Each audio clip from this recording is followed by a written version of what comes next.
นั้นเลยใช่ไหมอืม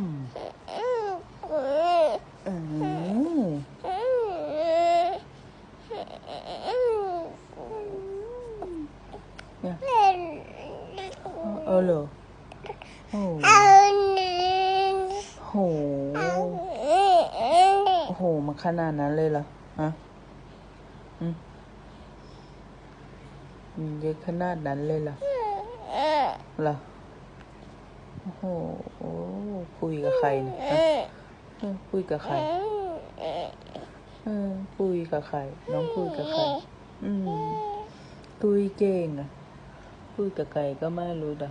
คุยเก่งคุยไว้ก่อน